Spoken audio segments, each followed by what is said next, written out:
Alright everyone, I'm going to be candid. I'm very tired. It's live after the event. It's 2:17 in the morning. I'm mentally exhausted. It was an amazing night of fights. But there's one in specific I had to sit down and make a post-fight live analysis, and it was Aljo versus Piotr. By the way, Aaron Yeager coming at you live. Aljo versus Piotr Jan 2. Going into this one, I was rooting for Aljo, an American wrestler who's American. I like both of those things, as I am both of those things, was both of those things. But I did think Piotr was going to win, like everybody else. I thought he'd just sort of, first round would be a little weird, second round would be more leaning towards Piotr, but I thought Aljo would win it, honestly. Just a little big, similar to the last. I almost expected a retread of the last fight, maybe with a little bit more Aljo carefulness in there, less chaotic. But boy, was I wrong, and so were all of us. First round, feeling round. I honestly, at the end of it, forgot about it. I don't even remember what happened. I still, right now, don't really remember what happened in the first round. I just do remember thinking at the end of it that Aljo probably edged it out. Because Piotr Jan usually does take the first round off to analyze his opponent or whatever. Didn't really do much. Neither did Aljo, but I feel like Aljo did more. Even if you have to go all the way down to the bottom of the rules for judging of octagon generalship, octagon control, if you have to go to that, Aljo did that. I think he won the first round. Round 2. This was a shocker. This came out of nowhere. Crazy, chaos, scrambling.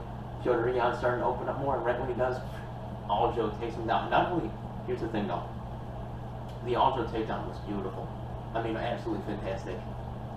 The way he slid into mount from the takedown was phenomenal. I could watch that on a highlight all day. It's weird, it's rest. It is beautiful. It's a knife slicing through butter. His hips just going right over Piotr's knees, right into mount. Piotr immediately recognizes it, turns away. Aljo takes the back, sinks up the tightest body triangle I've seen in a while. In a minute, a tight body triangle. There's no way he's getting out of that.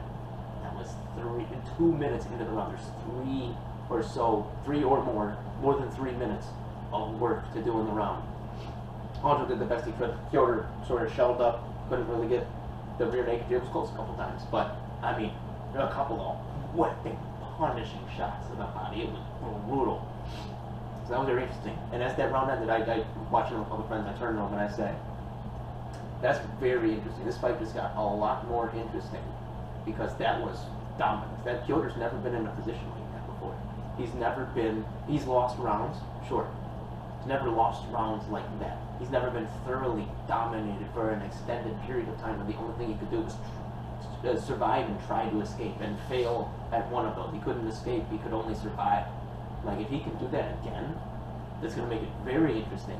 Because that means he only has to do it one more time for a absolute lock on the fight, regardless of the first round, which I even said at the time, watch it come down in the first round. But I was very curious to see, but also, I'm not going to lie, there was a little part in me that was a little scared, rooting for Aljo. Part of me a little scared that Piotr Jan, this Terminator that we've led to believe is a Terminator, just sort of would just analyze it, like all 80s special effects, and takedown defense, activate more.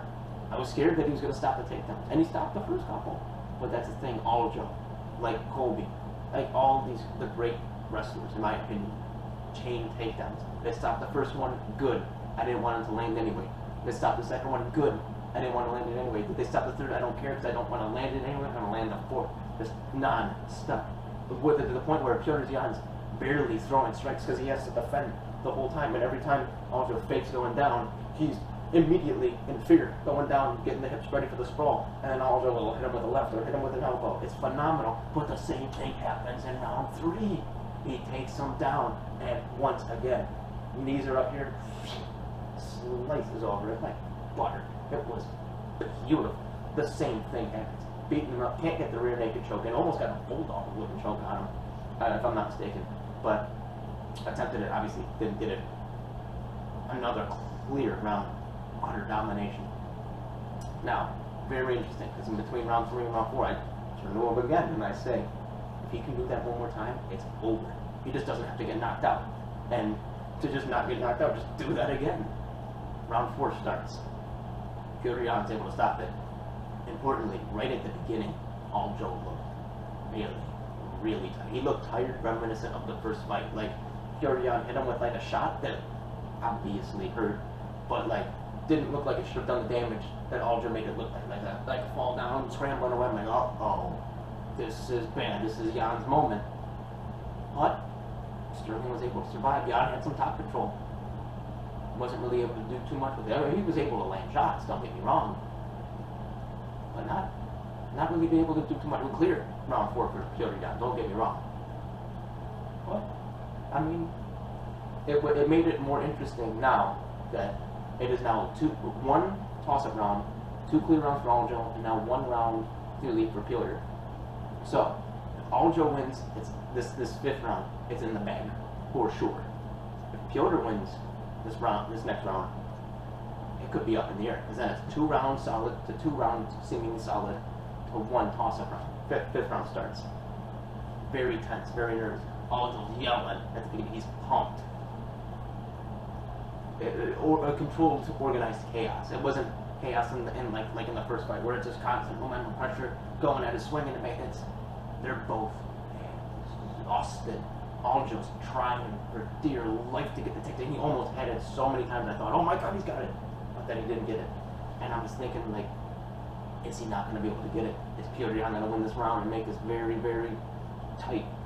He did end up doing it. He was laying on Aljo's back, trying to land something. Didn't land too much, but won the 5th round. So that takes us back to who won the first.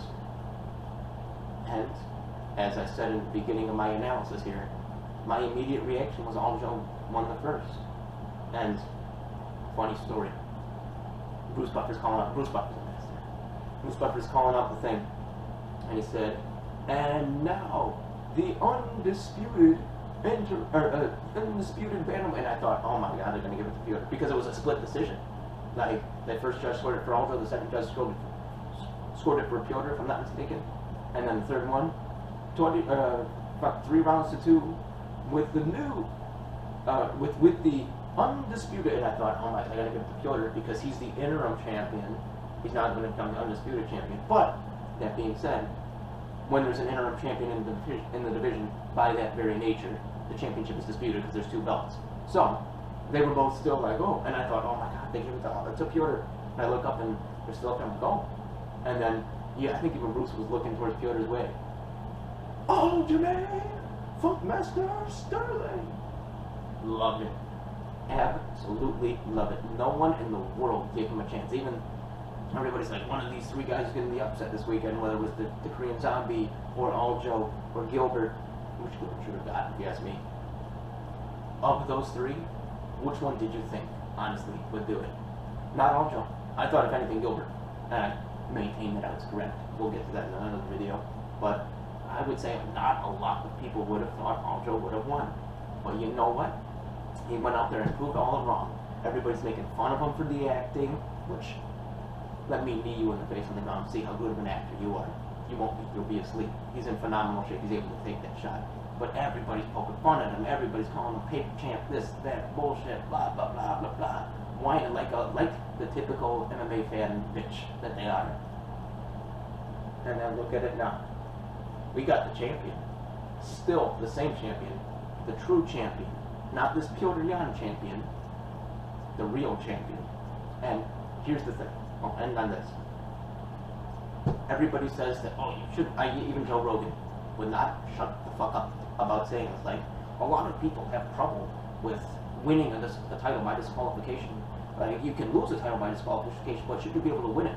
Yes. And the only reason you would say no was because of the way that fight was going. If Aljamain was up 4 rounds to nothing, and Petr Yan had him on the ground and kneed him in the head, in the face, you would say, oh, absolutely, he should win the title. He was winning the fight. But because he was on the losing end of that half of the fight, and it was looking like it was trending in that direction, all of a sudden, oh, no, you shouldn't be able to win a belt by DQ. But if it was the other way around, if it was 4 rounds to nothing, Aljo, and then Theodore knees him in the head. Oh, absolutely. You see the hypocrisy, okay? You see the stupidity. You see your bias against Aljo. It's time to recognize the real champ. And his name is goddamn Aljamain Sterling.